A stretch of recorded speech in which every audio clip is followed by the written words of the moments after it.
कि पहला question number क्या कहता है कि 92/115 का सरलतम रूप है। यानी इस ऑप्शन क्या होगा वो पता नहीं है, लेकिन करना क्या है कि 92 को ऐसे तोड़ना है, ठीक है, जो अंक से आता हो। तो आप देखिएगा कि 23 से लगाते हैं, यानी इसको 23 से चौका लगाएंगे तो कितना हो जाएगा 92, ठीक है। उसके बाद 115 है तो 23 पंचे कितना होगा, क्योंकि 5 दिया 15, 5 दूना 10 एक 11, यानी 115। तो देखिए क्या क्या आ रहा है 4/5, 4/5 ऑप्शन में कौन है, तो ये लिखेंगे बी ऑप्शन नंबर, ठीक है।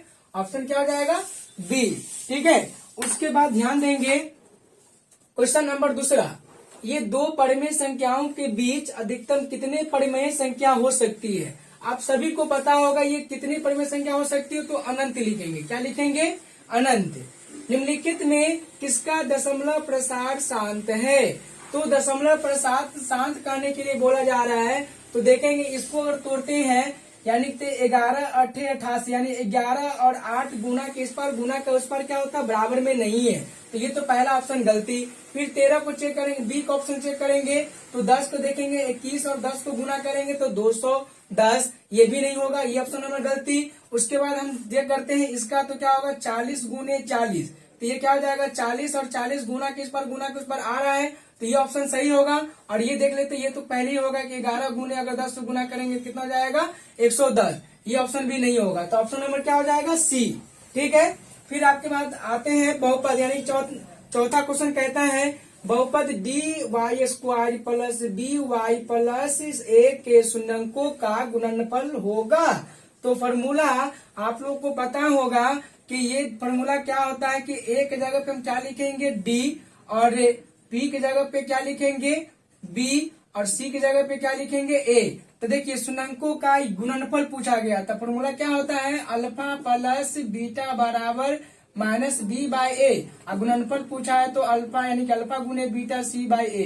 तो हमको ये पूछा जा रहा है अल्फा गुने बीटा है ना गुणनफल, तो बराबर क्या होता है सी बाय ए। तो सी को कितना है, सी को ए लेंगे, और ये बट्टा क्या है ए है, तो ए की जगह पे डी लिखेंगे।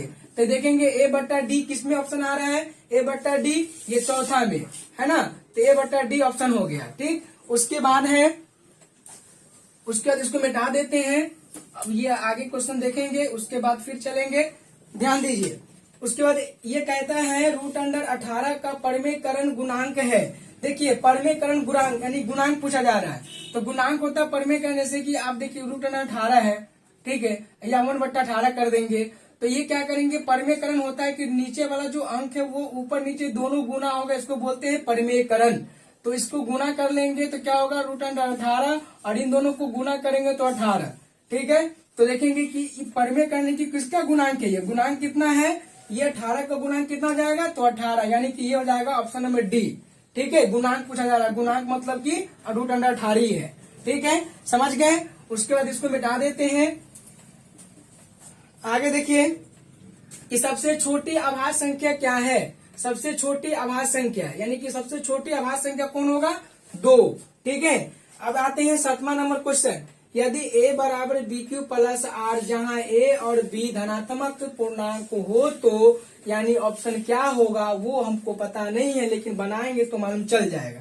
तो ये सबसे पहले इसको बनाने के लिए यहाँ सपोज मैंने 2 और यहाँ 5 लेते हैं, ठीक है। तो 2 चौका क्या होता है यानी 2 दूना 4 हो जाएगा, तो यहाँ 4 कर लेंगे तो 5 में से 4 जाएगा तो 1, तो यानी कि रिमाइंडर यानी कि शेषफल हमेशा क्या होता है कम होता है, और गुणनफल क्या होता है ज्यादा होता है। तो ये कह रहा है कि पहला ऑप्शन में कहा गया ऑप्शन ये कह रहा है कि R से छोटा B, यानी R से छोटा B थोड़ी होता है, R से 0 तो होगा नहीं, R से छोटा 0 थोड़ी होगा, R से बड़ा B यानी कि R से बड़ा B होता है। तो ऑप्शन नंबर सी, क्योंकि देखेंगे ये R हमेशा छोटा होता है, B क्या होता है ज्यादा होता है, इसीलिए क्या हो जाएगा ये ऑप्शन नंबर सी हो जाएगा। R से बड़ा क्या हो जाएंगे B, R कहने का मतलब क्या है ये 1, और B कहने का मतलब क्या है 2, यानी R से बड़ा कौन है 2 है ना, इसीलिए ऑप्शन नंबर क्या हो जाएगा सी, ठीक है। अब आप लोग का फिर आते लास्ट क्वेश्चन है ये 8वां नंबर, निम्नलिखित में कौन परिमेय संख्या है। तो तो निम्नलिखित में परमेय संख्या पूछा जा रहा है, ये अपरमेय नहीं पूछा जा रहा है। अगर इसी में कहता है कि अपरमेय संख्या क्या है तो ऑप्शन को चेंज कर देता और वो उसी टाइप से आप चुन सकते थे। लेकिन निम्नलिखित में कौन परमेय संख्या है, तो पहला चेक करेंगे, ये तो परमेय होगा नहीं, √3 है। ये तो परमेय होगा नहीं, √8 का तो टूटेगा नहीं। लेकिन इसका देखेंगे √5 और √5 कट जाएगा तो बराबर बच जाएगा 6। तो इससे क्या होगा, रूट के अंदर में नहीं है तो ये हमारा क्या हो जाएगा, परमेय संख्या। रूट अंडर पर यानी कि हो जाएगा डी बराबर यानी कि 6 आ गया तो ये क्या हो जाएगा, परमेय संख्या। ठीक है।